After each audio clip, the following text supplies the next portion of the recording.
तर मुळात असं आहे की ज्या पद्धतीचे निकाल लागतात, आता दिल्लीची परिस्थिती वेगळी आहे, महाराष्ट्राची परिस्थिती वेगळी आहे. ज्या पद्धतीने महाराष्ट्रामध्ये निकाल लागले आणि 6 महिन्यात निकाल ज्या पद्धतीने बदलले गेले, लोक ओपिनियन बदलली गेली, असं वाटतं त्याच्यावर शंका आम्हीच नाही, बऱ्याच लोकांनी उपस्थित केलेली आहे. म्हणजे फक्त राजकीय लोकांनी शंका नाही उपस्थित केली, तर बऱ्याचशा सामाजिक संस्थांनी सुद्धा याच्यावर शंका उपस्थित केलेली आहे. ह्याच्यामध्ये पारदर्शकता आली पाहिजे असं आम्हाला वाटतं.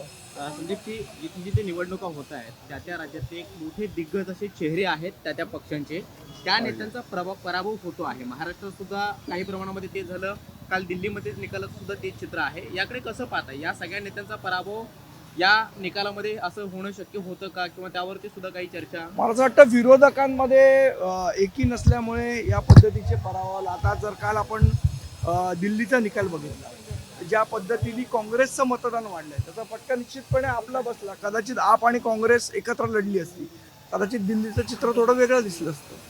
अजित पवार यांनी एकंदर अमित ठाकरे यांच्यावर भाष्य केलेलं आहे. त्यांचं म्हणणं आहे की स्वतःच्या मुलाला निवडून नाही आणलं. बघा, असं आहे की पवार साहेबांचाही मुलगा निवडून आला नव्हता, पवार साहेबांच्या पत्नीसुद्धा निवडून आल्या नव्हत्या, पण आम्ही जी काय निवडणूक लढवली आणि जी काय आम्हाला मतं मिळाली ती सन्माननीय राजसाहेब ठाकरेंच्या जीवावर मिळाली, आमच्या पक्षाच्या जीवावर मिळाली.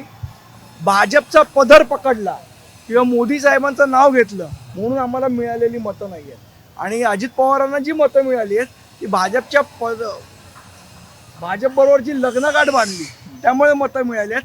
स्वतः अजित पवारांनी एकदा उभं राहावं स्वतःच्या जीवावर आणि मग या सगळ्या वल्गना कराव्या. मेळाव्यात राज ठाकरेंचं भाषण पाहता निकालाच्या सगळ्या एकूणच पद्धतीवरती उपस्थित केलेले प्रश्नचिन्ह आणि त्यानंतर विधानसभा निवडणूक ज्या पद्धतीनं स्वबळावरती लढली, येत्या निवडणुका कशा पद्धतीनं मनसे लढेल? अजून त्याला वेळ आहे, अजून बऱ्याच गोष्टी होतात. सध्या आमचं लक्ष हे संघटना बांधणीवर आहे आणि त्या पद्धतीचं मार्गदर्शन सन्माननीय राजसाहेब संघटना बांधणीसाठी मनसे काय तयारी करते, स्थानिक पातळीवरती काय? त्याच्यावरच सगळी चर्चा चालू आहे. निश्चित येणाऱ्या काळात दिसेल. सर हिंदी बता दीजिए सर, आज की बैठक हुई है, क्या बैठक में क्या क्या मुद्दे? अभी ऐसा है, आगे महानगर पालिका की निवडणूक भी चुनाव है और पक्ष का किस प्रकार से विस्तार किया जाना चाहिए, संगठना कैसी बढ़नी चाहिए, क्या क्या उसमें कुछ बदल करने चाहिए, इसके बारे में चर्चा हुई. सर, अगर देखा जाए तो कल दिल्ली में बीजेपी की जो सरकार है वो जीती हुई है, किस तरह देखेंगे सर? मुझे लगता है अपोजिशन यूनाइटेड ना होने की वजह से उसका फायदा भाजप को मिला है. मुळातच मुंबई महानगरपालिकेच्या बजेटमध्ये अनेक विषयाबाबत तुम्ही कायम आपली भूमिका मांडत असतात. याबाबत काही ठोस निर्णय नाहीये, परंतु पर्यटन आणि इतर गोष्टींवरती फोकस दिसतो. शिंदेचा ठपका सुद्धा या बजेटमध्ये दिसतोय. पण महत्त्वाचे जे नाही, आज काय झालंय, महानगरपालिकेमध्ये नगरसेवक गेले 3 वर्ष नसल्यामुळे सगळा मनमानी कारभार चाललेला आहे. वाटेल तसे टेंडर्स दिले गेलेले आहेत, वाटेल तसे कॉन्ट्रॅक्ट्स दिलेले गेलेले आहेत. म्हणजे एक प्रथा होती महानगरपालिकेत की 2 ते 3 वर्षाचा टेंडर काढलं जातं. आता 5-5 आणि 10-10 वर्षाची टेंडर काढली जातात. त्यामुळे याच्यामध्ये नेमका कोणाचा फायदा होतोय, कोणाचं नुकसान होतंय असं वाटतं जनतेला दिसतंय.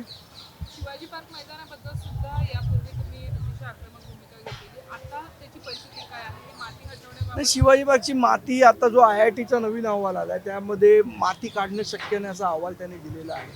त्यामुळे या धुळीला जी चूक आदित्य ठाकरेंनी केली किंवा जाणीवपूर्वक केली, त्यावेळेला तुम्हाला आठवत असेल तर महाराष्ट्र नवनिर्माण मोठं आंदोलन केलं की ते माती टाकू नका.